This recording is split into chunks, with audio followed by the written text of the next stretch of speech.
ॐ नारायणः परो व्यक्तात् अण्डमव्यक्तसम्भवम् अण्डस्यान्तस्त्विमे लोकाः सप्तद्वीपा च मेदिनी।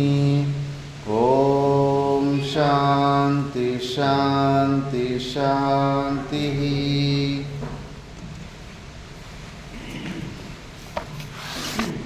ಆರನೇ ಅಧ್ಯಾಯ.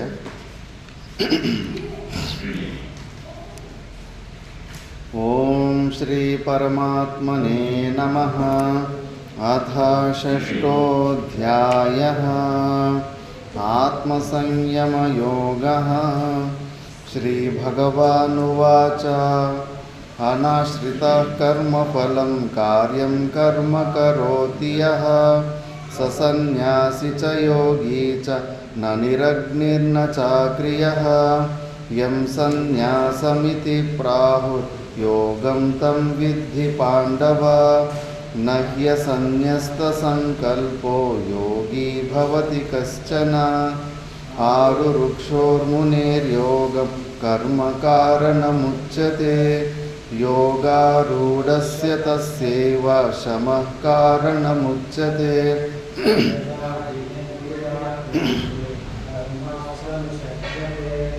ಸರ್ವಸಂಕಲ್ಪಸನ್ಯಾಸಿ ಯೋಗಾರೂಢಸ್ತದೋಚ್ಯತೆ. ಉದ್ಧರೇದಾತ್ಮನಾತ್ಮಾನಂ ನಾತ್ಮಾನಂ ಅವಸಾದಯೇತ್. ಆತ್ಮೈವ ಹ್ಯಾತ್ಮನೋ ಬಂಧುರಾತ್ಮೈವ ರಿಪುರಾತ್ಮನಃ. ಬಂಧುರಾತ್ಮಾನ್ಮಸ್ತಸ್ಯ ಯೇನಾತ್ಮೈವಾತ್ಮನಾ ಜಿತಃ. ವರ್ತೆತಾತ್ಮೈವ ಶತ್ರುವಃ. ಜಿತಾತ್ಮನಃ ಪ್ರಶಾಂತಸ್ಯ ಪರಮಾತ್ಮಾ ಸಮಾಹಿತಃ.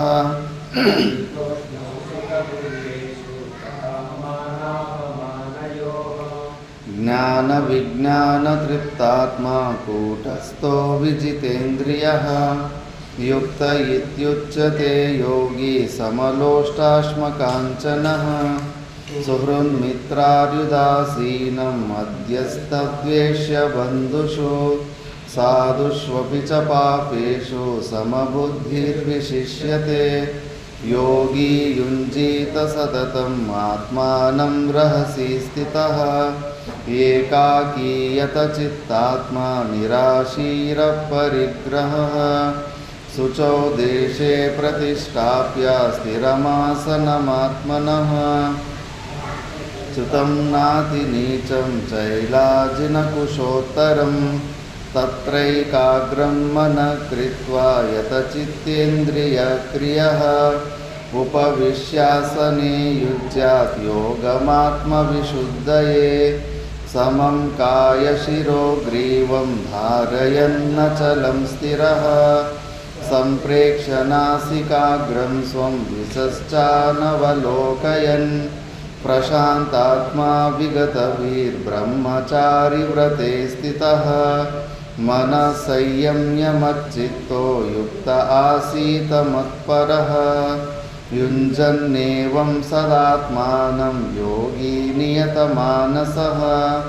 ಶಾಂತಿಂ ನಿರ್ವಾಣ ಪರಮಾಂ ಮತ್ಸಂಸ್ಥಾಮಧಿಗಚ್ಚತಿ. ತು ಯೋಗೋಸ್ತಿ ನ ಚೈಕಾಂತಮನಶ್ನತಃ. ನ ಚಾತಿ ಸ್ವಪ್ನಶೀಲಸ್ಯ ಜಾಗ್ರತೋ ನೈವ ಚಾರ್ಜುನ. ಯುಕ್ತಾಹಾರ ವಿಹಾರಸ್ಯ ಯುಕ್ತಚೇಷ್ಟಸ್ಯ ಕರ್ಮಸು. ಯುಕ್ತಸ್ವಪ್ನಾವಬೋಧಸ್ಯ ಯೋಗೋ ಭವತಿ ದುಃಖಃ.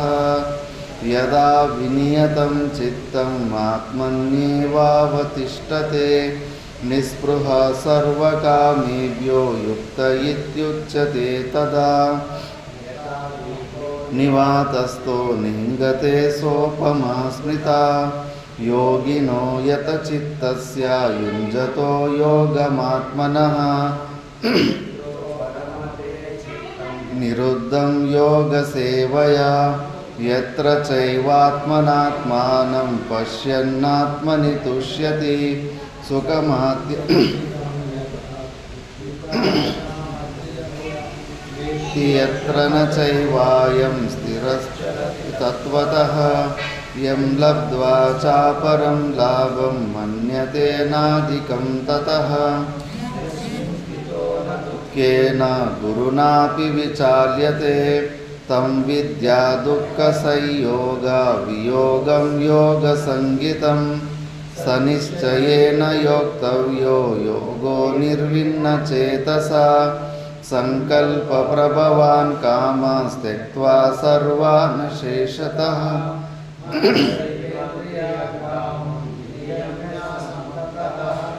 शनैः शनैरुपरमेत् बुद्ध्या धृतिगृहीतया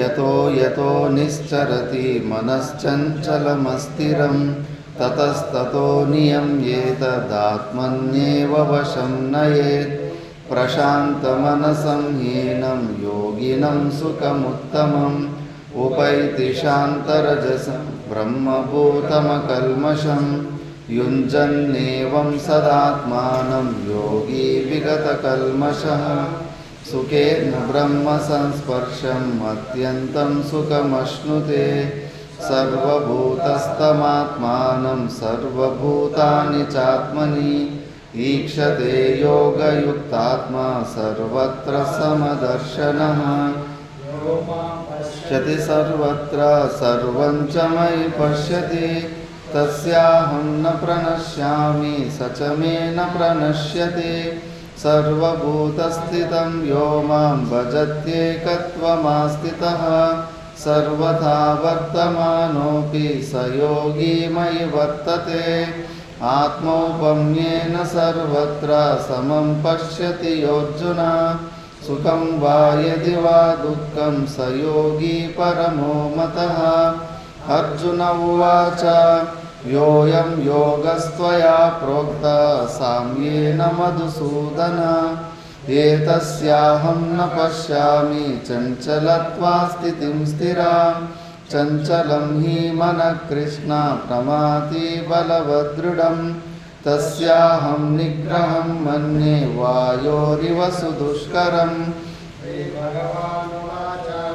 असंशयं महाबाहो मनो दुर्निग्रहं चलम् अभ्यासेन तु कौन्तेय वैराग्येन च गृह्यते असंयतात्मना योगो दुष्प्राप इति मे मतिः वश्यात्मना तु यतता शक्यो वाप्तुमुपायतः अर्जुन उवाच अयति श्रद्धयोपेतो योगाच्चलितमानसः अप्राप्य योगसंसिद्धिं का गतिं कृष्ण गच्छति कच्चिन्नो भयविभ्रष्टश्चिन्नाभ्रमिव नश्यति अप्रतिष्ठो महाबाहो विमूढो ब्रह्मणपति एतन्मे संशयं कृष्ण चेतुमर्हस्य शेषतः त्वदन्यसंशयस्यास्य चेता न ह्युपपद्यते श्रीभगवानुवाच नामुत्रा विनाशस्तस्य विद्यते न हि कल्याणकृत् कश्चित् दुर्गतिं तात गच्छति प्राप्य पुण्यकृतां लोकानुषित्वा शाश्वती समाः शुचीनां श्रीमतां गेहे योगभ्रष्टो विजायते अथवा योगिनामेव कुले भवति धीमताम् एतद्धि दुर्लभतर लोके जन्म यदीदृशम् लभते पौर्वदेहिकं यतते च ततो भूय संसिद्धौ कुरु नन्दन पूर्वाभ्यासेन तेनैव ह्रियते यवशोऽपि सः जिज्ञासुरपि योगस्य शब्दब्रह्मादिवर्तते प्रयत्नाद्यतमानस्तु योगी संशुद्ध किल्बिषः अनेकजन्म संसिद्ध ततो याति परां गतिं तपस्विभ्योऽधिको योगी ज्ञानिभ्योऽपि मतोऽधिकः कर्मिभ्यश्चाधिको योगी तस्मात् योगी भवार्जुन योगिनामपि सर्वेषां मद्गतेनान्तरात्मना ಶ್ರದ್ಧಾವಾನ್ ಭಜತೆ ಯೋ ಮಾಂ ಸಮೇ ಯುಕ್ತತಮೋ ಮತಃ. ತತ್ಸದಿತಿ ಶ್ರೀಮದ್ಭಗವದ್ಗೀತಾಸು ಉಪನಿಷತ್ಸು ಬ್ರಹ್ಮವಿದ್ಯಾಯಾಂ ಯೋಗಶಾಸ್ತ್ರೇ ಶ್ರೀಕೃಷ್ಣಾರ್ಜುನ ಸಂವಾದೆ ಆತ್ಮಸಂಯಮಯೋಗೋ ನಾಮ ಷಷ್ಠೋಧ್ಯಾಯಃ. ನಾವು ಭಗವದ್ಗೀತೆಯ 6ನೆಯ ಅಧ್ಯಾಯದ ಬಗ್ಗೆ ವಿಚಾರ ಮಾಡೋಕ್ಕೆ ಪ್ರಾರಂಭ ಮಾಡ್ತಿದ್ದೀವಿ.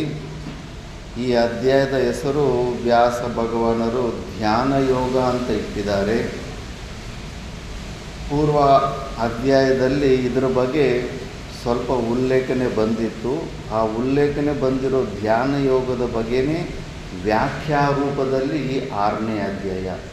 5ನೇ ಅಧ್ಯಾಯದಲ್ಲಿ ಬಂದಿರೋ ಅಂಥ ಧ್ಯಾನ ಯೋಗದ ಕೆಲವು ಶ್ಲೋಕಗಳ ವ್ಯಾಖ್ಯಾ ರೂಪವೇ ಈ ಅಧ್ಯಾಯವಾಗಿರುತ್ತೆ. ಅದನ್ನೀಗ ಭಾಷ್ಯದಲ್ಲಿ ವಿಚಾರ ಬರುತ್ತೆ. ಮೊದಲನೇ ಶ್ಲೋಕದಲ್ಲಿ ಎಲ್ಲ ಶ್ಲೋಕಗಳು ಸರಿಯಾಗಿ ವಿಚಾರ ಮಾಡಿಲ್ಲ ಅಂದರೆ ವಿವಾದಾಸ್ಪದಕ್ಕೆ ವಿರುದ್ಧವಾಗಿರ್ತಾವೆ ಭಗವದ್ಗೀತೆ. ಇಲ್ಲೂ ಕೂಡ ಅಷ್ಟೇ. ಮೊದಲನೇ ಶ್ಲೋಕದಲ್ಲಿ ಅನಾಶ್ರಿತಃ ಕರ್ಮಫಲಂ ಕಾರ್ಯಂ ಕರ್ಮ ಕರೋತಿ ಯಃ ಸಸನ್ಯಾಸಿ ಚ ಯೋಗಿ ಚ ನ ನಿರಗ್ನಿರ್ನ ಚಾಕ್ರಿಯಃ. ಇಲ್ಲಿ ಈ ಲಿಂಗ ಸನ್ಯಾಸ ತಗೊಂಡಿರೋಂಥ ಸನ್ಯಾಸಿಗಿಂತ ಗೃಹಸ್ಥಾಶ್ರಮದಲ್ಲೇ ಇದ್ದು ಯಾರು ಕರ್ಮಫಲಾಪೇಕ್ಷೆಯನ್ನು ಬಿಟ್ಟು ಈಶ್ವರಾರ್ಪಣ ಬುದ್ಧಿಯಿಂದ ನಿಷ್ಕಾಮ ಕರ್ಮಯೋಗ ಮಾಡ್ತಾ ಇರ್ತಾನೆ ಅವನೇ ನಿಜವಾದ ಸನ್ಯಾಸಿ ಅಂತ ಹೇಳ್ತಾ ಇದ್ದಾರೆ. ಸುಮ್ಮನೆ ಮೇಲ್ಗಡೆ ಬಟ್ಟೆಗಳು ಹಾಕ್ಕೊಂಡಿರೋ ಅಂಥವನು ಸನ್ಯಾಸಿ ಅಂದರೆ ಅಗ್ನಿಯನ್ನು ತ್ಯಾಗ ಮಾಡಿರುವಂಥವು. ಶಿಖಾಸೂತ್ರನ ಸನ್ಯಾಸ ದೀಕ್ಷೆ ಮಾಡುವಾಗ ಸ್ವಯಂ ಅವರವರ ಪಿಂಡ ಪ್ರದಾನಗಳು ಆವತ್ತು ಮಾಡಿಕೊಂಡು ಇನ್ನು ಆವತ್ತು ಅವರು ಸತ್ತೋದಂಗೆ ಇನ್ನು ಲೆಕ್ಕದಲ್ಲಿ ಮತ್ತು ಶಿಖಾಸೂತ್ರಗಳನ್ನು ಕಟ್ ಮಾಡಿಬಿಟ್ಟು ಸನ್ಯಾಸ ದೀಕ್ಷೆ ತಗೊತಾರೆ. ಅದಕ್ಕೆ ಅವರನ್ನು ನಿರಗ್ನಿರ್ ಅಂತಾರೆ. ಮತ್ತು ಅಗ್ನಿಯನ್ನು ಮುಟ್ಟಲೇಬಾರ್ದು ಜೀವನದಲ್ಲಿ. ಮ್ಯಾಚಿಸು ಆಗಲಿ, ದೀಪ ಆಗಲಿ, ಆರತಿ ತಗೊಳ್ಳೋದಾಗಲಿ, ಅಡುಗೆ ಮನೆಯಲ್ಲಿ ಒಲೆ ಹಚ್ಚೋದಾಗಲಿ, ಅಗ್ನಿಯನ್ನು ಮುಟ್ಟೋದಕ್ಕೆ ಸನ್ಯಾಸಿಗೆ ಅಧಿಕಾರಿ ಇಲ್ಲವೇ ಇಲ್ಲ. ಅಂತಿಮ ಅಗ್ನಿ ಸಂಸ್ಕಾರ ಆವತ್ತೇ ಮುಗಿದೋಗ್ಬಿಡುತ್ತೆ ಸನ್ಯಾಸ ದೀಕ್ಷೆ ದಿವಸ. ಮತ್ತು ಕೇವಲ ಹೆಂಗೆ ಅಂದರೆ ಕೇವಲ ಭಿಕ್ಷಾನ್ನದಿಂದನೇ ಮತ್ತೆ ಶರೀರ ಯಾತ್ರೆ ನಡೆಸಬೇಕು. ಇದು ವಾಸ್ತವಿಕವಾದಂಥ ಸನ್ಯಾಸಿಗಿರುವಂಥದ್ದು ನಿಯಮ.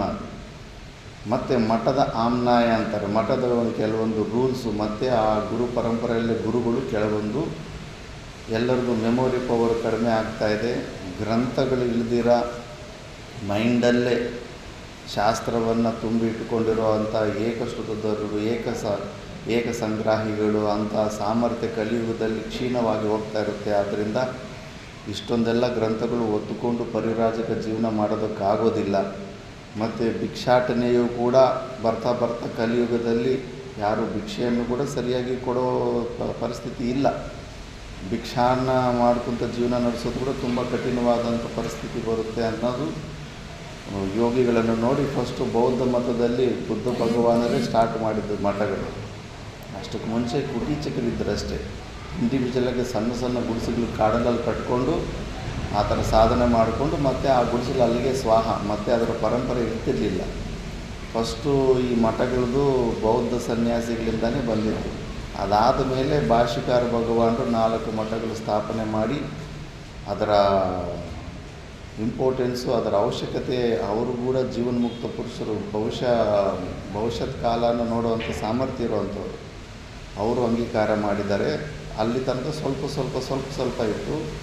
ಒಂದು 150 ವರ್ಷ 200 ವರ್ಷದ ಹಿಂದುಗಡೆಯಿಂದ ಜೀವನ್ಮುಕ್ತ ಪುರುಷರ ಚರಿತ್ರೆಯನ್ನು ಓದಿದ್ರೆ ಎಲ್ಲರೂ ಕಂಪಲ್ಸರಿಯಾಗಿ ಈ ಮಠಗಳಿಗೆ ಆಶ್ರಮಗಳಿಗೆ ಕಂಪಲ್ಸರಿ ಮಾಡಬೇಕನ್ನೋದೇ ಪರಂಪರೆ ನಡಿಬೇಕಂತ ಅವರೇ ಉತ್ಸಾಹದಿಂದ ಈ ಮಠ ಸಂಪ್ರದಾಯನ ನಡೆಸ್ಕೊತ ಬರ್ತಾಯಿದ್ದಾರೆ. ವಾಸ್ತವಿಕವಾಗಿ ಸನ್ಯಾಸಿಗೆ ಮತ್ತು ಬೆಂಕಿಯನ್ನು ಟಚ್ ಕೂಡ ಮಾಡಬಾರ್ದು. ಶೃಂಗೇರಿ ಮಠದ ಸುತ್ತಮುತ್ತಲು ಇರೋ ಗುಡಿಗಳಲ್ಲೂ ಕೂಡ ಸನ್ಯಾಸಿಗಳಿಗೆ ಆರತಿ ತೋರಿಸಲ್ಲ. ಅವ್ರಿಗೆ ಹೆದರಿಕೆ, ಮಲ್ಲೆ ಬೈದು ಬಿಡ್ತಾರೆ ಸನ್ಯಾಸಿಗಳನ್ನು ಬಿಟ್ಟು. ಯಾಕಂದರೆ ಆರತಿ ಗೃಹಸ್ಥರಿಗೆ ಬ್ರಹ್ಮಚಾರಿಗೆ ಆರತಿ ತೊಗೊಂಬಂದು ಹಿಂಗೆ ತೋರಿಸ್ತಾರೆ. ಸನ್ಯಾಸಿಗಳಿಗೆ ಆರತಿ ತೋರಿಸೋದಿಲ್ಲ. ಮತ್ತು ಆ ತೀರ್ಥವನ್ನು ಅವರಾಗಿ ಅವರು ಕೈಯಿಂದ ಹಾಕೋದಿಲ್ಲ. ಸನ್ಯಾಸಿಗೆ ಆಶೀರ್ವಾದ ಕೊಡೋ ಅಷ್ಟು ಸಾಮರ್ಥ್ಯ ಅವನಿಗಿರೋದಿಲ್ಲ. ಅದಕ್ಕೆ ಸನ್ಯಾಸಿಗೆ ಹತ್ರ ಹಿಂಗೆ ಇಟ್ಬಿಡ್ತಾರೆ, ನೀನೇ ಹಾಕೋಪ್ಪ ತೀರ್ಥ, ನೀನೇ ತಗೋಪ್ಪ ಪ್ರಸಾದ ಅಂತ. ಫಸ್ಟ್ ಸನ್ಯಾಸಿಂದಿದ್ದರೆ ಫಸ್ಟ್ ಅವನಿಗೆ ತೀರ್ಥ, ಅವನಿಗೆ ಇದು ಕೊಟ್ಟುಬಿಟ್ಟು ಇದೆಲ್ಲ ಮಾಡ್ತಾರೆ. ಅದು ಕೂಡ ಈಗ ಗುರುಕುಲದಲ್ಲ ಆ ಸಿಸ್ಟಮ್ ಕೂಡ ಪರಂಪರೆ ಕಟ್ಟಾಗಿ ಸುಮಾರು ಜನ ಹಂಗೆ ಗುರುಕುಲದಲ್ಲಿ ಹೋಗಿ ಕಲಿತು ಬರ್ತಾರೆ. ಸನ್ಯಾಸಿ ಹತ್ರ ಹೇಗೆ ವ್ಯವಹಾರ ಮಾಡಬೇಕಂತ ಪೂಜಾರಿಗಳಿಗೆ ಗೊತ್ತಿರೋದಿಲ್ಲ. ಷಟ್ಗೋಪುರ ತಗೊಂಡು ಸನ್ಯಾಸಿ ತಲೆ ಮೇಲೆ ಇಡಕ್ಕೆ ಬರ್ತಾರೆ. ಸನ್ಯಾಸಿಗೆ ನೀನೇನು ಆಶೀರ್ವಾದ ಕೊಡ್ತೀಯ? ಸನ್ಯಾಸಿ ಆಶೀರ್ವಾದ ಷಟ್ಗೋಪುರದ ಮೇಲೆ ಸನ್ಯಾಸಿ ಕೈ ಇಡ್ತಾನೆ, ತನ್ನ ತಲೆ ಮೇಲೆ ಷಟ್ಗೋಪುರ ಇಡೋದಲ್ಲ. ಷಟ್ಗೋಪುರದ ಮೇಲೇ ಸನ್ಯಾಸಿಗೆ ಕೈ ಇಟ್ಟು ಷಟ್ಗೋಪುರಕ್ಕೆ ಆಶೀರ್ವಾದ ಕೊಡ್ತಾನೆ. ಅದು ಷಟ್ಗೋಪುರ ತಗೊಂಡು ಇದನ್ನು ಮುಟ್ಟಿ ಆಶೀರ್ವಾದ ಕೊಡಿ ಅಂತ ಹಂಗೆ ಹೋಗಬೇಕು. ಗೊತ್ತಿರೋರು ಸಿಸ್ಟಮ್ಯಾಟಿಕ್ ಗುರುಕುಲದಲ್ಲಿ ಓದ್ಕೊಂಡು ಬಂದಿರೋರಿಗೆ ಇವೆಲ್ಲ ಪದ್ಧತಿಗಳು ಗೊತ್ತಾಗುತ್ತೆ. ಮಹಾಪುರುಷರು ಮತ್ತು ಮಾತಾಡೋವಾಗ ಕೈ ಅಡ್ಡ ಇಟ್ಕೊಂಡು ಮಾತಾಡ್ತಾರೆ. ಬಾಯಿ ಒಳಗಡೆ ಇರೋ ದುರ್ಗಂಧ ಆಗಲಿ, ಒಂದು ಸತಿ ಎಂಜಲು ಎದುರ್ತಾ ಇರುತ್ತೆ, ಅವೆಲ್ಲ ಕೂಡ ಅದರಿಂದ ಮತ್ತು ಅಶುದ್ಧಿ ಆಗಬಾರ್ದು ಅಂದ್ಬಿಟ್ಟಿದ್ದು ಅವೆಲ್ಲ ಫುಲ್ಲು ನಿಯಮದಿಂದ ಶರೀರದಲ್ಲಿ ಹಾವಭಾವಗಳು ವಿನೀತವಾಗ್ತಾ ಇವೆಲ್ಲ ಇರುತ್ತೆ. ಸನ್ಯಾಸಿಗೆ ಅಂಥ ನಿಯಮಗಳೆಲ್ಲ ಇರ್ತವೆ. ಬಟ್ ಮಠ ಆಮ್ನಾಯದ ಬಂದಾಗಿಂದ ಸ್ವಲ್ಪ ಇನ್ನು ಬೇರೆ ಮಾರ್ಗ ಇಲ್ಲ. ಒಂದು ಜಾಗದಲ್ಲಿ ಕೂತ್ಕೊಂಡು ಶ್ರವಣ ಮನನ ಮಾಡಬೇಕಾದಂಥ ಪರಿಸ್ಥಿತಿ ಇದೆ, ಸಾಮರ್ಥ್ಯಗಳು ಕಡಿಮೆ ಇದೆ, ಹೊರಗಡೆ ಕೂಡ ಅನುಕೂಲ ಪರಿಸ್ಥಿತಿಗಳಿಲ್ಲ ಅಂದ್ಬಿಟ್ಟು ಈ ಮಠದ ಆಮ್ನಾಯ ಸಂಪ್ರದಾಯದಲ್ಲಿ ಈ ಅಡುಗೆ ಮನೆ ಕಿಚನ್ನು ಬೆಂಕಿಗೆ ಇದು ಬಂದಿದೆ ಅಷ್ಟೇ. ಮತ್ತು ಇನ್ನೊಂದು ಆಶ್ರಮ ಸನ್ಯಾಸಿ ಹತ್ರ ಏನು ಸಂಪತ್ತಿ ಇರೋದಕ್ಕೆ ಚಾನ್ಸೇ ಇಲ್ಲ. ಅವನೇನಾದರೂ ಇಟ್ಕೊಂಡಿದ್ದಾನಂದರೆ ಅವನು ಸನ್ಯಾಸಿನೇ ಅಲ್ಲ, ಇರಬಾರ್ದು. ಮಠದ ಆಮ್ನಾಯದ ಧರ್ಮದಲ್ಲಿ ಮಠಕ್ಕೆ ಕೆಲವೊಂದು ಹೊಳಗದ್ದೆಗಳು ಅವು ಇರ್ಬೋದು. ಸ್ವಂತವಾಗಿ ಹೊಳಗದ್ದೆಗಳು ಭೂಮಿ ಆಗಲಿ ಏನೂ ಇರಬಾರ್ದು. ಇನ್ನು ಸನ್ಯಾಸಿಗೆ ಕ್ರಯ ಮಾಡೋಕ್ಕಾಗೋದಿಲ್ಲ, ಏನು ಕೊಂಡ್ಕೊಳ್ಳೋಂಗಿಲ್ಲ. ಅಂಗಡಿಯಲ್ಲಿ ಕೂಡ ಭಿಕ್ಷೆನೇ ಬಿಡಬೇಕು. ಬಟ್ ಮಠದ ಆಮ್ನಾಯದಲ್ಲಿ ಎಲ್ಲ ಇಷ್ಟೊಂದು ತಿಂಗಳಿಗಾಗೋ ಸಾಮಾನು ಭಿಕ್ಷೆ ಬಿಡಿದ್ರೆ ಕೊಡ್ತಾರೆ ಅವರು. ಮತ್ತು ಹೋಗಪ್ಪ ಅಂತ ಅಂದರೆ ದೊಡ್ಡ ನಮಸ್ಕಾರಕ್ಕೆ ಓಡಿಸ್ಬಿಡ್ತಾರೆ. ಆದ್ದರಿಂದ ಕೊಂಡುಕೊಳ್ಳಬೇಕಾದ ಪರಿಸ್ಥಿತಿ ಬರುತ್ತೆ. ಆ ಭೂಮಿಗಳಿದ್ರೆಗನ ಅದನ್ನು ವ್ಯವಸಾಯ ಮಾಡಿ ಆ ಬಂದಿದ್ದ ಬೆಳೆಯನ್ನು ಮಾರಲೂ ಬೇಕಾಗುತ್ತೆ, ಕೊಂಡುಕೊಳ್ಳಬೇಕು, ಮಾರಲು ಬೇಕಾದ ಇವೆಲ್ಲ ಮಠದ ಆಮ್ನಾಯದ ಕೆಳಗಡೆ ಬರುತ್ತೆ. ವಸ್ತು ಇಂಡಿವಿಜುವಲ್ ಆಗಿ ಸನ್ಯಾಸಿಗೆ ಯಾವುದರಲ್ಲೂ ಕೂಡ ಅಧಿಕಾರಕ್ಕೂ ಇರೋದಿಲ್ಲ. ಅದಕ್ಕೆ ಪರಿವ್ರಾಜಕ ಮಾಡೋದಕ್ಕಿಂತ ಮುಂಚೆ ಒಂದು ಸತಿ ನಾರದ ಪರಿವ್ರಾಜಕ ಉಪನಿಷತ್ತನ್ನು ಓದಿ ಪರಿವ್ರಾಜಕ ಲಕ್ಷಣಗಳು ಏನು ಅಂತ ತಿಳ್ಕೊಂಡು ಮುಂದೋಗಬೇಕು.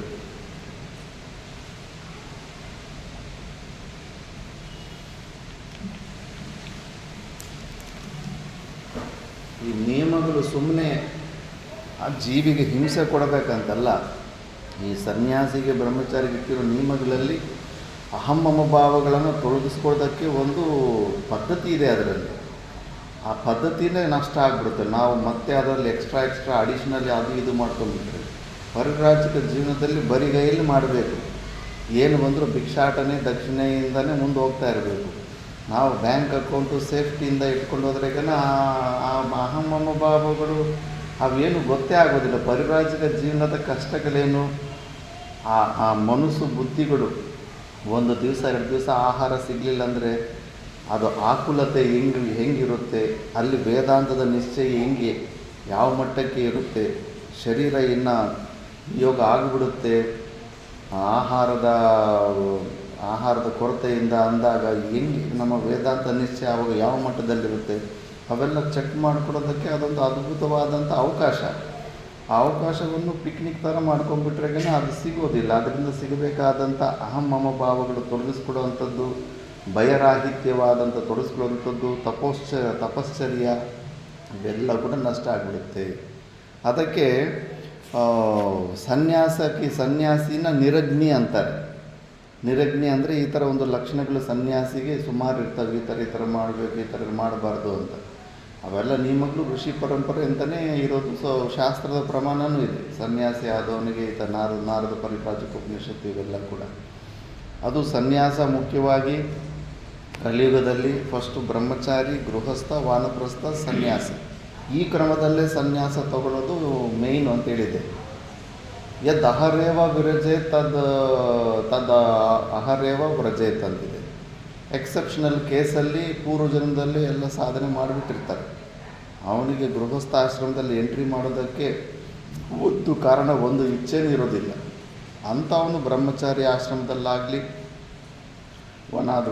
ಗೃಹಾದ್ವಾ ವನಾದ್ವಾ ಬ್ರಹ್ಮಚರ್ಯಾದ್ವಾ ಅತ್ಯಂತ ವೈರಾಗ್ಯ ಬಂತು ಅಂದ್ರೆಗನ ಭೋಗಗಳು ಅನುಭವಿಸೋದಕ್ಕೆ ಯಾವುದೇ ಒಂದು ಲಾಲಸೆ ಇಲ್ಲ ಅಂದ್ರೆಗನ ಬ್ರಹ್ಮಚರ್ಯ ಆಶ್ರಮದನ್ನೇ ಡೈರೆಕ್ಟ್ ಸನ್ಯಾಸ ತಗೋಬೋದು. ಇಲ್ಲಿ ಭಗವದ್ಗೀತೆಯಲ್ಲಿ ಆ ಬ್ರಹ್ಮಚರಿ ಪೂರ್ವಜನ್ಮದ ಸಾಧಕ ಬ್ರಹ್ಮಚರ್ಯ ಅವಸ್ಥೆಯಲ್ಲೇ ಸನ್ಯಾಸ ದೀಕ್ಷೆ ತಗೊಂಡಿರುವಂಥ ಸರ್ವಕರ್ಮ ಸನ್ಯಾಸಿಗೂ ನಿಷ್ಕಾಮ ಕರ್ಮಯೋಗಿಗೂ ಇಲ್ಲಿ ಕಂಪೇರ್ ಮಾಡ್ಕೊತ ಹೋಗ್ತಾ ಇರ್ತಾರೆ. ಇವಾಗ ಅದಕ್ಕೆ ಈ ಶ್ಲೋಕದ ಮೊದಲನೇ ಶ್ಲೋಕದಲ್ಲೇ ಸ್ವಲ್ಪ ವಿವಾದ ಬರುತ್ತಲ್ಲ ಅಂದ್ಬಿಟ್ಟು ಈ ವಿಚಾರದ ಸ್ವಲ್ಪ ಭಾಷಿಕಾರ ಭಗವಾನರು ಪೂರ್ವ ಪಕ್ಷದ ಕ್ವಶನ್ ಆನ್ಸರ್ ಪದ್ಧತಿಯಲ್ಲಿ ಇಲ್ಲಿ ವಿಚಾರ ನಡೆಸಿದ್ದಾರೆ. ಅದನ್ನು ನಾವು ಓದೋಣ. ಭಾಷ್ಯ: ಅತೀತಾಂತರ ಅಧ್ಯಾಯಾಂತೆ ಧ್ಯಾನಯೋಗಸ್ಯ ಸಮ್ಯಕ್ ದರ್ಶನಂ ಪ್ರತಿ ಅಂತರಂಗಸ್ಯ ಸೂತ್ರಭೂತಾಃ ಶ್ಲೋಕಾಃ ಸ್ಪರ್ಶಾನ್ ಕೃತ್ವಾ ಬಹಿಃ ಇತ್ಯಾದಯಃ ಉಪದಿಷ್ಟಾಃ ತೇಷಾಂ ವೃತ್ತಿಸ್ಥಾನೀಯಃ ಅಯಂ ಷಷ್ಠಃ ಅಧ್ಯಾಯಃ ಆರಭ್ಯತೆ. ತತ್ರ ಧ್ಯಾನಯೋಗಸ್ಯ ಬಹಿರಂಗಂ ಕರ್ಮ ಇತಿ ಯಾವತ್ ಧ್ಯಾನಯೋಗ ಆರೋಹಣಾ ಸಾಮರ್ಥ್ಯಃ ಸಮರ್ಥಃ ತಾವದ್ ಗೃಹಸ್ಥೇನ ಅಧಿಕೃತೇನ ಕರ್ತವ್ಯಂ ಕರ್ಮ ಇತಿ ಅತಃ ತತ್ಸ್ತೌತಿ. ನನು ಕಿಮರ್ಥಂ ಧ್ಯಾನಯೋಗ ಆರೋಹಣ ಸೀಮಾಕರಣಂ ಯಾವತಾ ಅನುಷ್ಠೇಯಂ ಏವ ವಿಹಿತಂ ಕರ್ಮ ಯಾವಜ್ಜೀವಂ ನ ಆರುರುಕ್ಷೋಃ ಮುನೇರ್ಯೋಗಂ ಕರ್ಮಕಾರಣಮುಚ್ಯತೆ ಇತಿ ವಿಶೇಷಣಾತ್ ಆರೂಢಸ್ಯ ಚ ಶಮೇನ ಏವ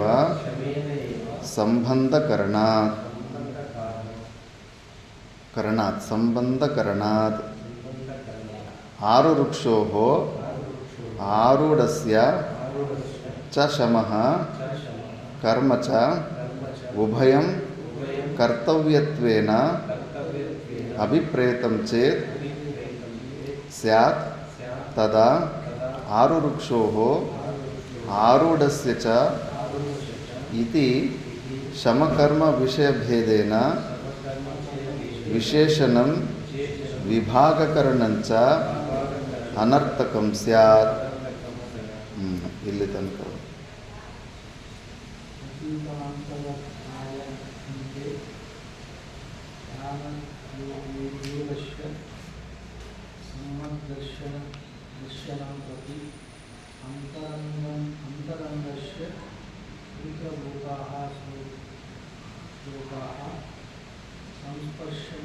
ಸ್ಪರ್ಶಾನ್ ಕೃತ್ವಾ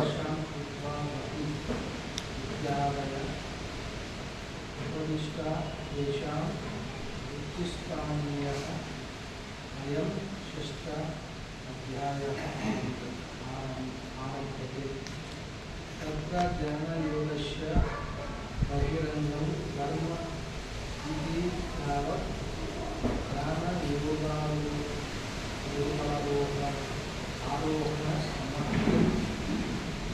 समर्थः तावत् गृहस्थेन अधिकृतेन कर्तव्यं कर्म इति तत्सूति. ननु किमर्थं ध्यानयोगारोहण सीमाकरणं यावता अनुष्ठेयम् एव विहितं कर्म यावज्जीवं न आरुरुक्षोः मुनिर्योगं कर्म उच्यते इति विशेषण आंगस्य च शामोक्ष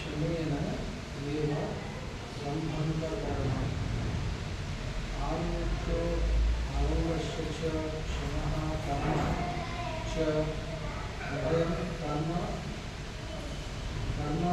कर्तव्यत्वेन अभिप्रेतं चेत् स्यात् तदा आरुष्यो आरुष्य च इति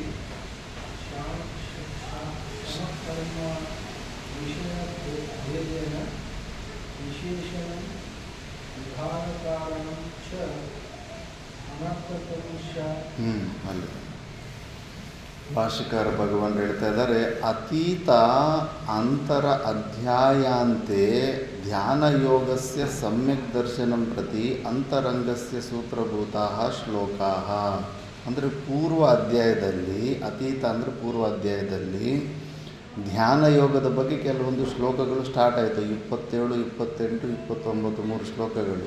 ಹೇಗೆ ಸ್ಪರ್ಶಾನ್ ಕೃತ್ವ ಬಹಿ ಅಂತ, ಬಾಹ್ಯ ಸ್ಪರ್ಶಗಳಂದರೆ ವಿಷಯಗಳಲ್ಲಿ ಆಸಕ್ತಿಯನ್ನು ಬಿಟ್ಟು ಪ್ರಾಣಾಯಾಮಾದಿ ಪರೋಕ್ಷ ಜ್ಞಾನ ಹೊಂದಿದ ಮೇಲೆ ಪ್ರಾಣಾಯಾಮದಿಲೆಲ್ಲ ಮಾಡಿಕೊಂಡು ಅವನು ಕ್ರಮದಿಂದ ಮೋಕ್ಷನ ಹೊಂದುತ್ತಾನೆ ಅಂತ ಅಲ್ಲಿ ಕೆಲವೊಂದು ಶ್ಲೋಕಗಳು ಅಲ್ಲಿ ಸುಮ್ಮನೆ ಸ್ಟಾರ್ಟ್ ಮಾಡಿದರು. ಅದರದೇ ಇತ್ಯಾದಃ ಉಪದಿಷ್ಟ ತೇಷಾಂ ವೃತ್ತಿಸ್ಥಾನೀಯ ಅಯಂ ಷಷ್ಠ ಅಧ್ಯಾಯ ಆರಭ್ಯತೆ. ಅವುಗಳ ಬಗ್ಗೆನೇ ಈ 6ನೇ ಅಧ್ಯಾಯದಲ್ಲಿ ಡೀಟೇಲಾಗಿ ಹೇಗೆ ಮಾಡಬೇಕು ಆ ಧ್ಯಾನ ಯೋಗ ಅನ್ನೋದು ಡೀಟೇಲಾಗಿ ಎಕ್ಸ್ಪ್ಲೇನ್ ಮಾಡೋಕ್ಕೆ ಪ್ರಾರಂಭ ಮಾಡ್ತಾಯಿದ್ದೀವಿ ಅಂತ. ಅಲ್ಲಿ ತತ್ರ ಧ್ಯಾನಯೋಗಸ್ಯ ಬಹಿರಂಗಂ ಕರ್ಮ ಇತಿ ಯಾವದ್ ಧ್ಯಾನಯೋಗ ಆರೋಹಣ ಸಮರ್ಥಃ ತಾವದ್ ಗೃಹಸ್ಥೇನ ಅಧಿಕೃತೇನ ಕರ್ತವ್ಯಂ ಕರ್ಮ ಇತ್ಯತಃ ತತಸ್ತೌತಿ. ಆ ಧ್ಯಾನ ಯೋಗ ಮಾಡಬೇಕಂದ್ರೆ ಅವನು ಗೃಹಸ್ಥನಾಗಿರ್ದು ಅದು ಆ ಧ್ಯಾನ ಯೋಗಕ್ಕೆ ಬಹಿರಂಗ ಸಾಧನವಾದಂಥದ್ದು ಕರ್ಮನೇ, ನಿಷ್ಕಾಮ ಕರ್ಮಯೋಗ. ಅವನಿಗೆ ಅಲ್ಲ, ಡೈರೆಕ್ಟಾಗಿ ಶ್ರವಣ ಮಾಡಿ ನೋಡ್ದ ಸಚ್ಚಿದಾನಂದ ಸ್ವರೂಪ ಸಾಕ್ಷಿ ಭಾವ ಅಂತ ತಿಳ್ಕೊಂಡು ಅದರಲ್ಲಿ ಕೃತಕೃತ್ಯತೆ ಧನ್ಯೋಹಂ ಧನ್ಯೋಹಂ ಅಲಂ ವೃತ್ತಿಗಳಾಗಲಿ ಸಮಾಧಿಸ್ಥೆಯಾಗಲಿ ಇದೇನು ಬರಲಿಲ್ಲ, ಅವೇನು ಕೆಲಸಕ್ಕೆ ಬರಲಿಲ್ಲ.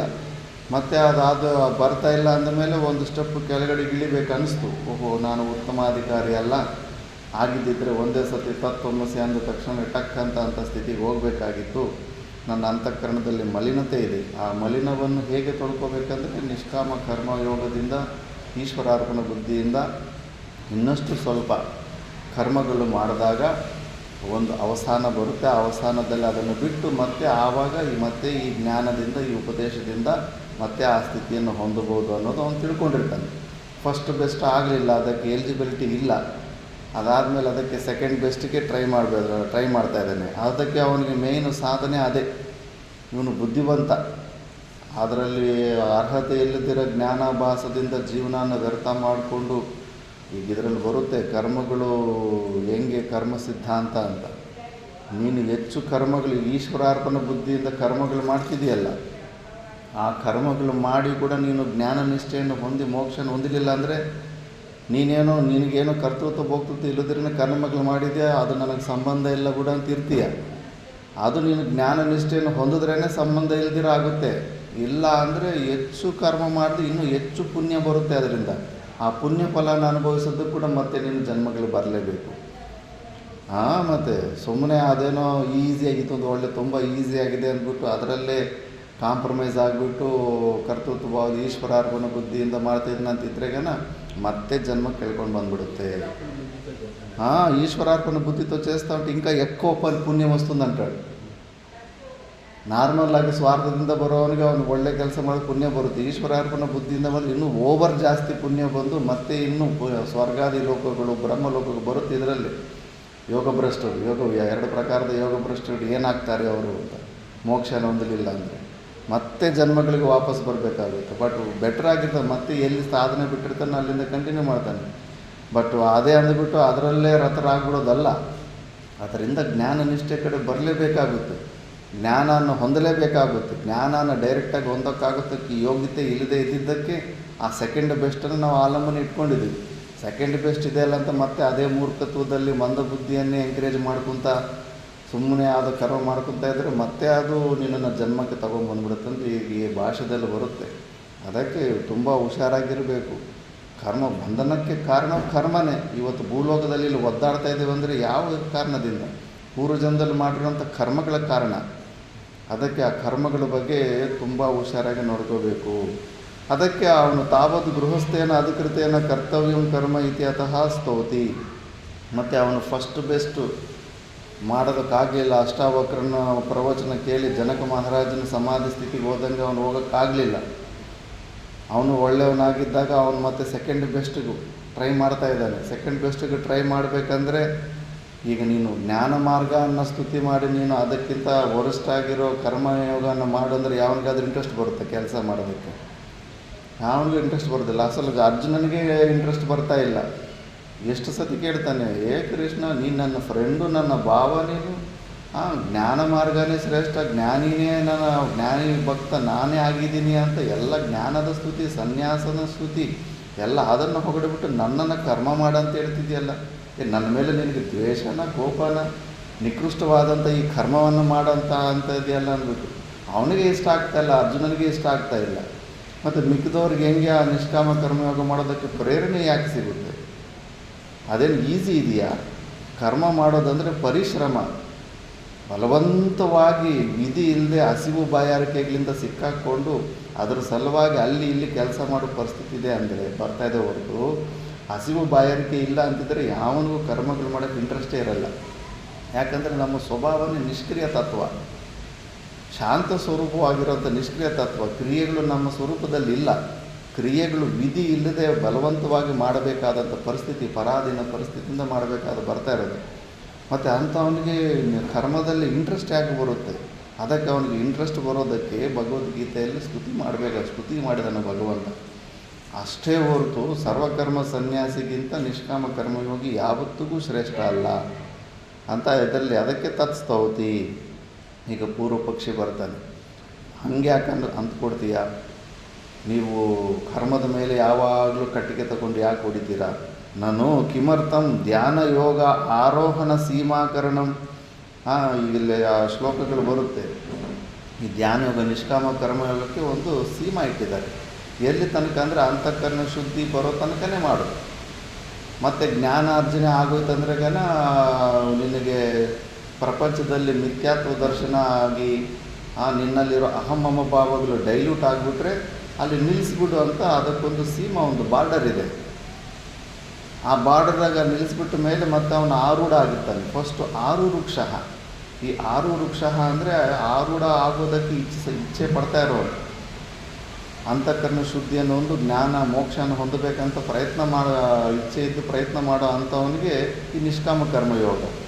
ಆಲ್ರೆಡಿ ಅದನ್ನು ಅಂತಃಕರಣ ಶುದ್ಧಿಯನ್ನು ಒಂದು ಜ್ಞಾನನ ಹೊಂದಿದ ಮೇಲೆ ಅಹಮಮ ಭಾವಗಳು ಸತ್ಯ ಜಗತ್ ಸತ್ಯತ್ವ ಬುದ್ಧಿನ ಕಳ್ಕೊಂಡಿರೋಂಥವನು ಆರೂಢ.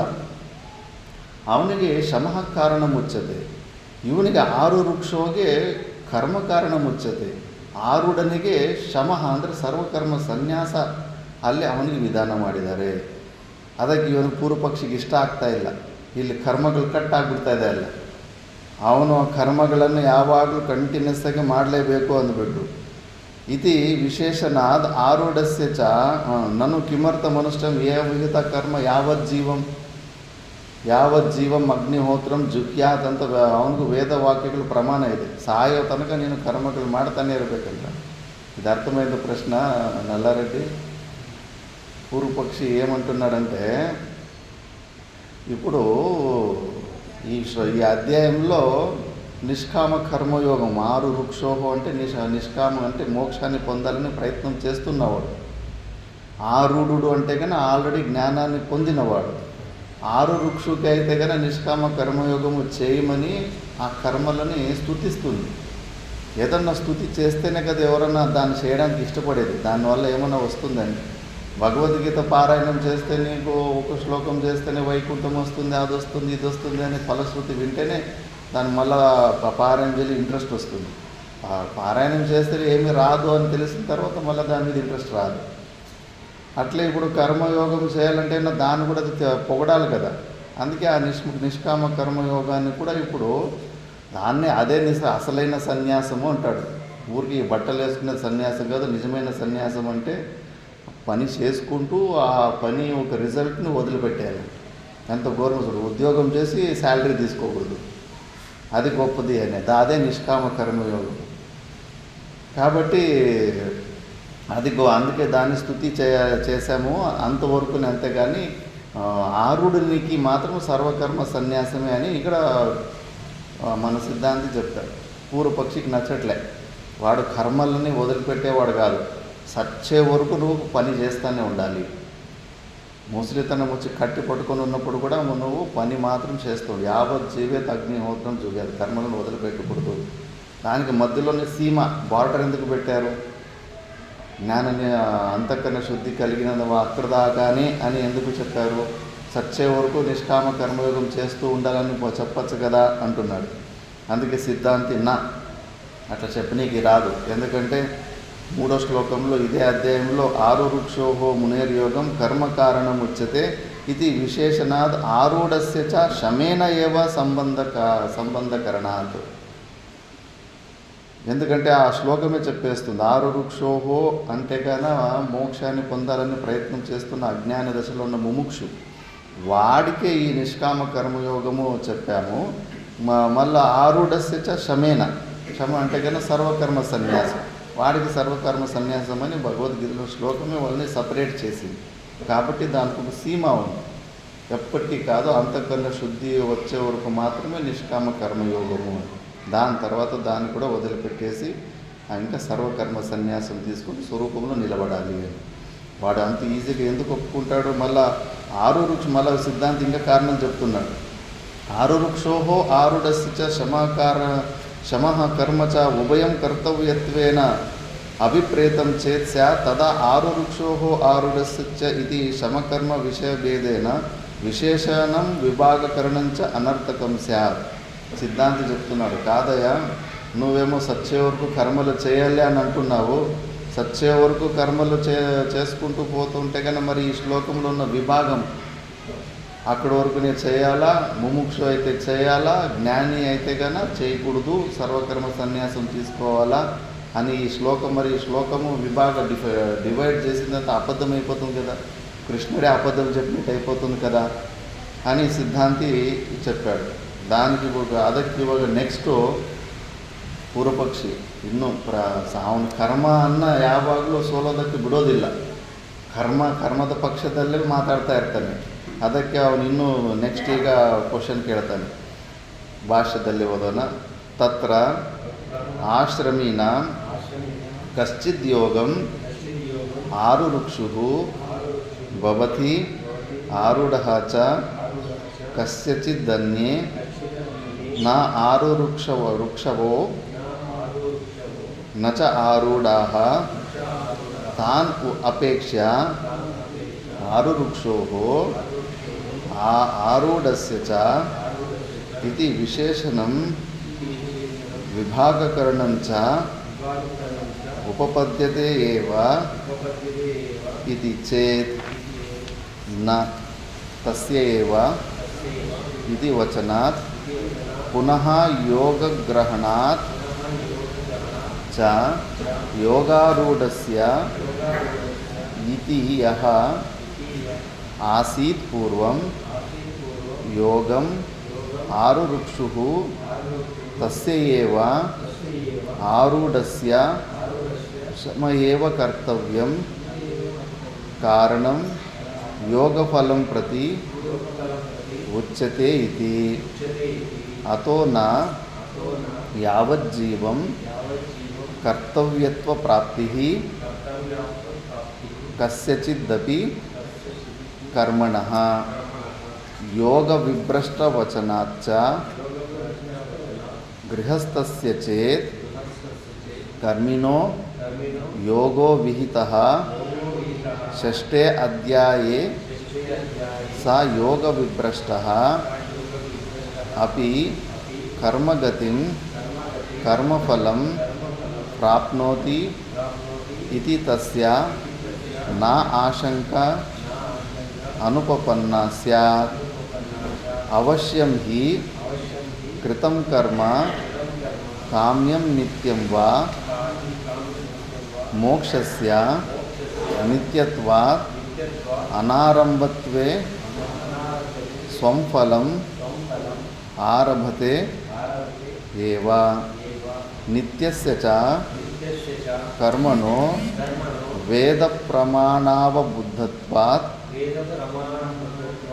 ಫಲೇನ ಫಲೇನ ಭವಿತವ್ಯಂ ಇತಿ ಭವಿತವ್ಯಂ ಇತಿ ಅವೋಚಾಮ ಅವೋಚಾಮ ಅನ್ಯತಾ ಅನ್ಯಥಾ ವೇದಸ್ಯ ವೇದಸ್ಯ ಆನರ್ತ್ಯಕ್ಯ ಪ್ರಸಂಗಾತ್ ಆನಂದಕ್ತಾಂ ಆನರ್ತಕ್ಯ ಆನಂದಕ್ಯ ಪ್ರಸಂಗಾತ್ ಇತಿ ನ ಚ ಕರ್ಮಣಿ ಕರ್ಮಣಿ ಸತಿ ಸತಿ ಉಭಯ ವಿಭ್ರಷ್ಟ ವಚನಂ ಉಭಯವಿದೃಷ್ಟವಚನ ಅರ್ಥವತ್ ಅರ್ಥವತ್ ಕರ್ಮಣೋ ಕರ್ಮಣೋ ವಿಭ್ರಂಶ ಕಾರಣಾನುಪಪತ್ತೇಃ. ವಂಶಕಾರಣಾನುಪಪತ್ತೇಃ. ಇಲ್ಲಿ ತನಕ ಓದು. तत्र आश्रमिनं कश्चित् योगम् आरुरुक्षः भवति आरूढः च कश्चित् अन्येन आरुरुक्षवो न च आरूढः तान् अपेक्षा आरुरुक्षोः आरूढस्य च इति विशेषणविभागकारणं च उपपद्यते एव इति चेत् न तस्यैव इति वचनात् पुनः योगः ग्रहणाच्च योगारूढस्य इति च आसीत् पूर्वं योगम् आरुरुक्षः तस्य एव आरूढस्य शम एव कर्तव्यः कारणं योगपदं प्रति उच्यते इति अतो न यावज्जीवं कर्तव्यं प्राप्तिः कस्यचित् अपि कर्मणः योगवी भ्रष्टवचनात् च गृहस्थस्य चेत् कर्मिणो योगो विहितः षष्ठे अध्याये स योगविभ्रष्टः अपि कर्मगतिं कर्मफलं प्राप्नोति इति तस्य नाशशङ्का अनुपपन्ना स्यात्. अवश्यं हि कृतं कर्म काम्यं नित्यं वा मोक्षस्य नित्यत्वात्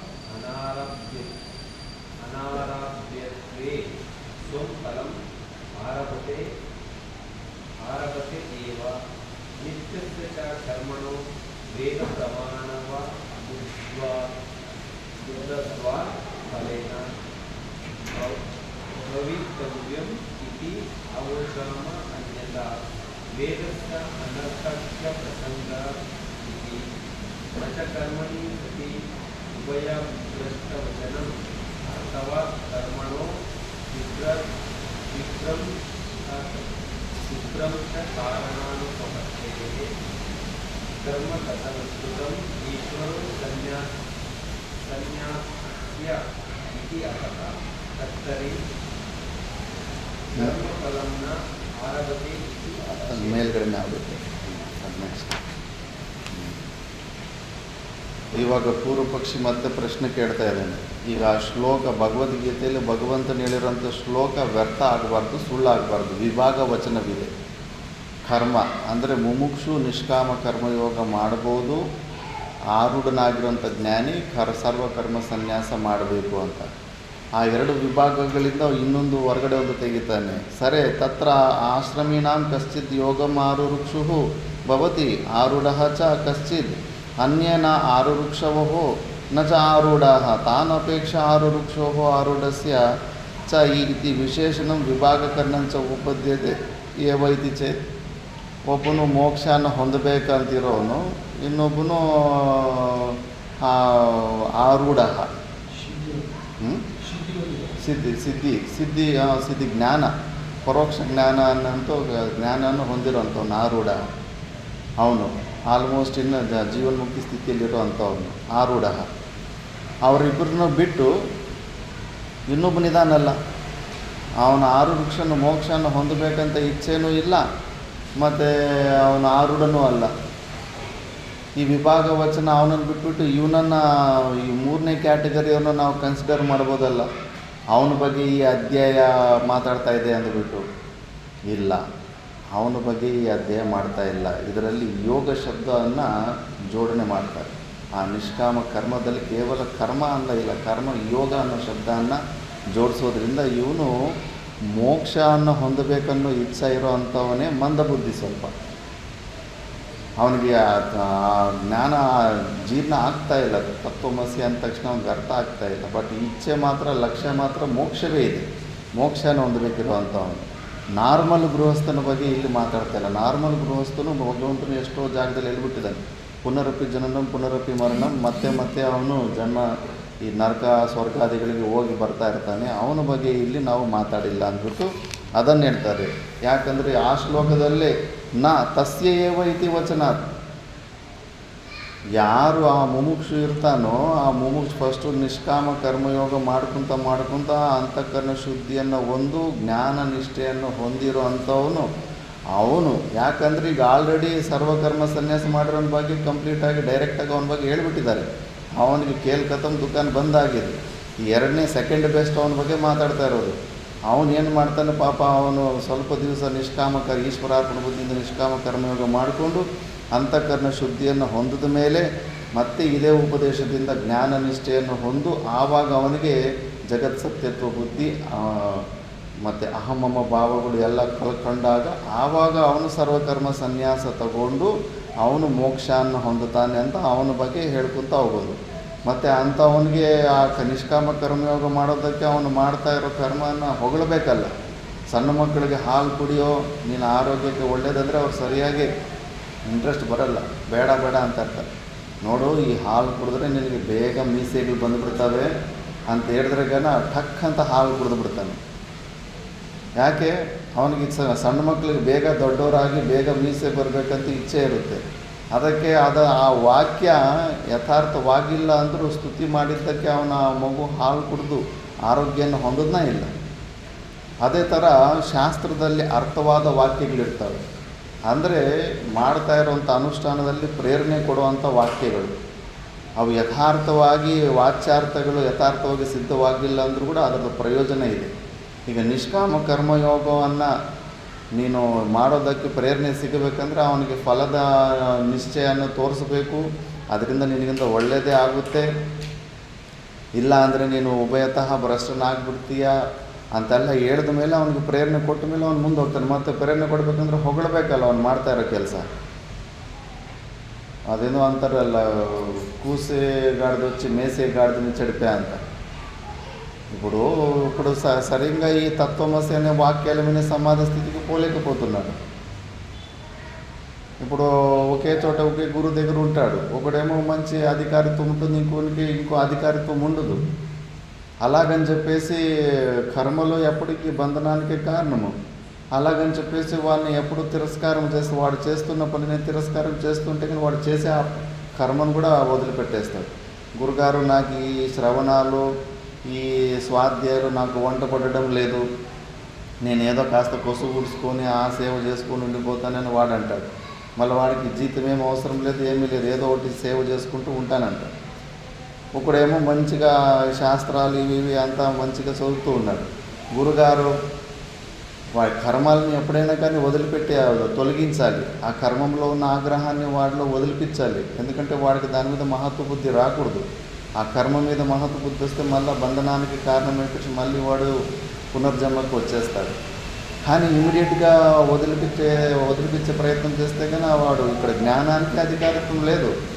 కాయంత నువ్వు చేసే సేవ వల్ల నీకు ఏమీ రాదు, నువ్వు ఇట్లా మూర్ఖుడుగా ఉంటావు, దీనివల్ల నీకు మోక్షం రాదు అంటే కానీ ఆ చేసే పనిని కూడా వదిలిపెట్టేస్తాడు.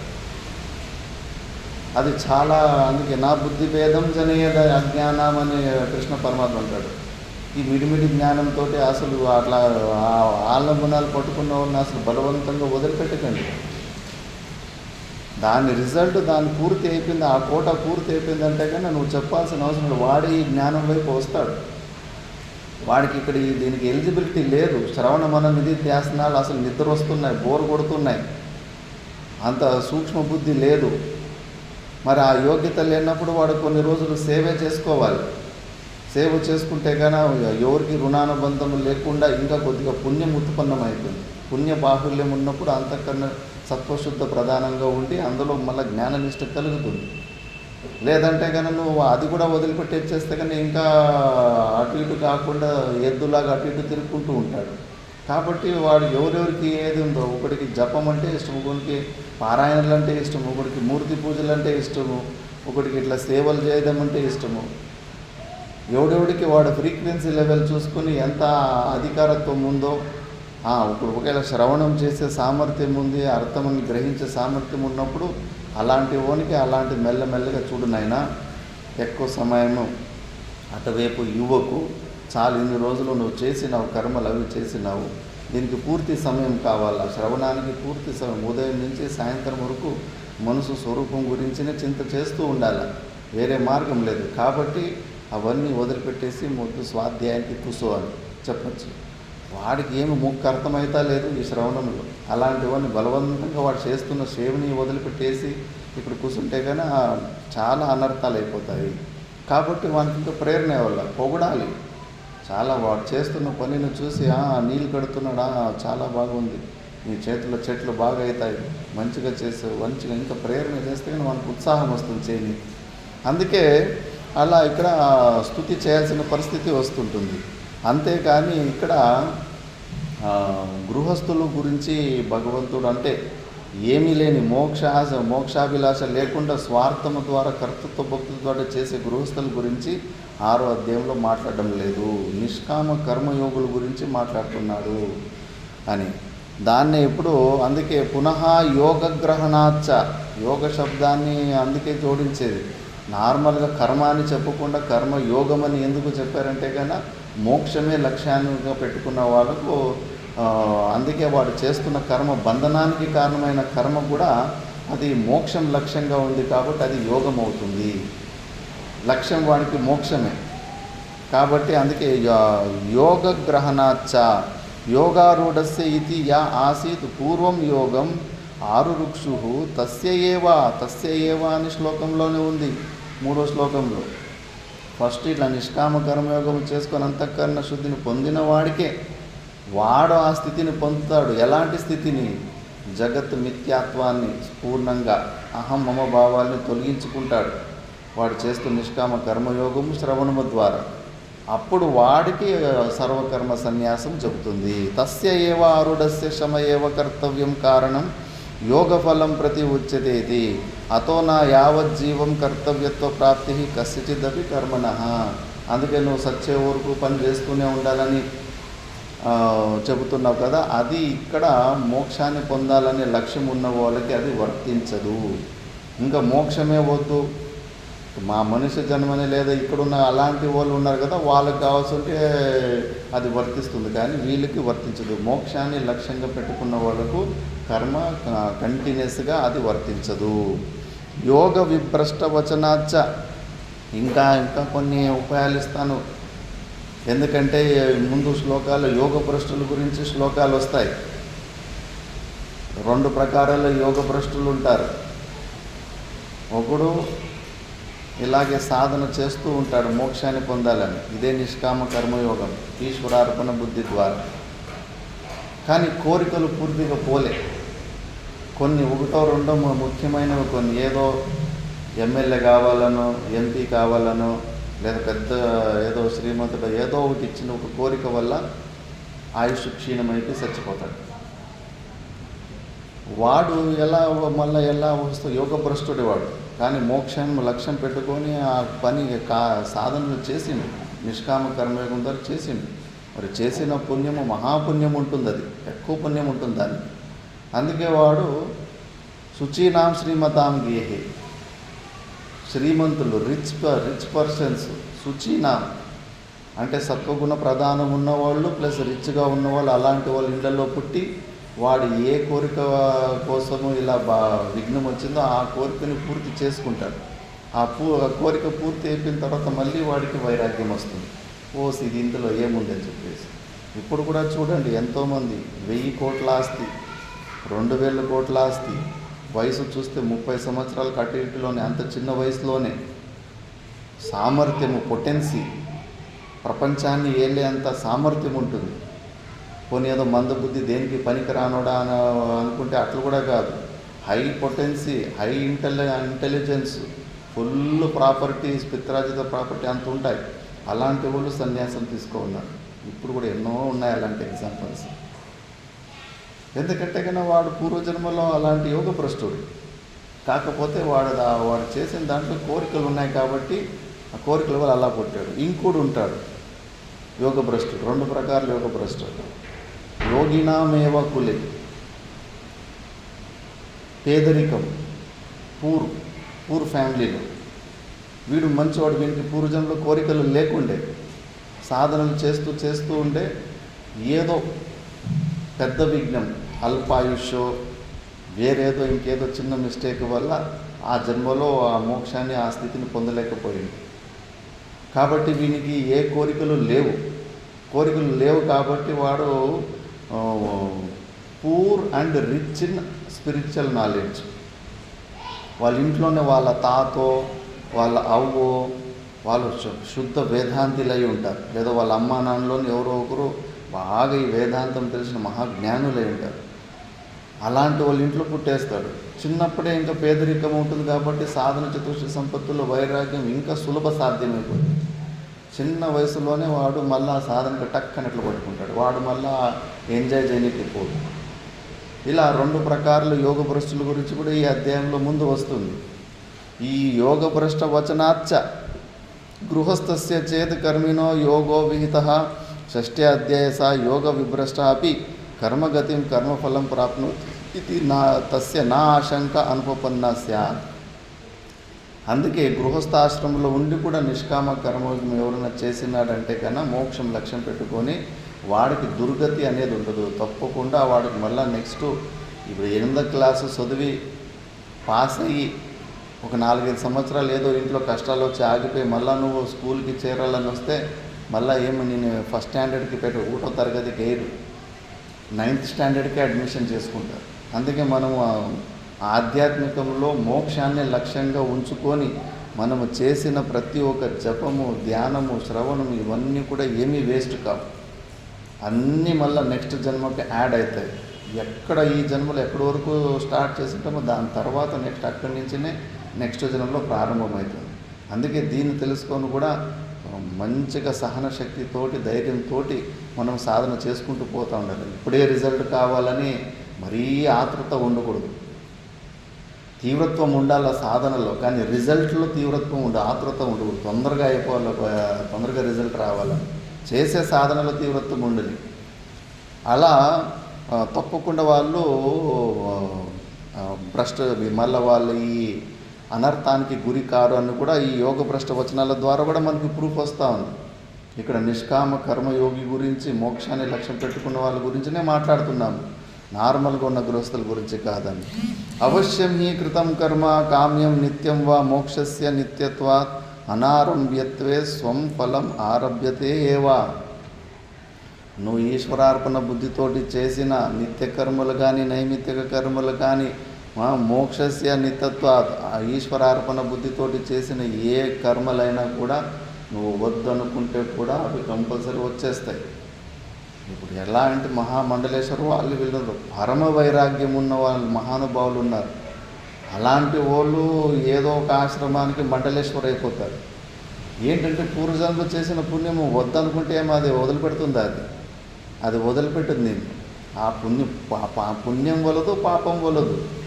ఏదైనా నువ్వు మళ్ళీ ఈ శరీర సంఘంతో అనుభవించాల్సిన ప్రసక్తి వస్తుంది. 1000 కోట్ల ఆస్తులకి మండలేశ్వర్లు అయిపోతూ ఉంటారు సన్యాసం తీసుకున్న తర్వాత. పరమ వైరాగ్యం ఉన్నోళ్ళు కూడా అంటే వాళ్ళకి దాని మీద మమభావం రాదు, కానీ వాళ్ళ దగ్గరికి, వాళ్ళ కాళ్ళ దగ్గరికి కొడుతూ ఉంటుంది.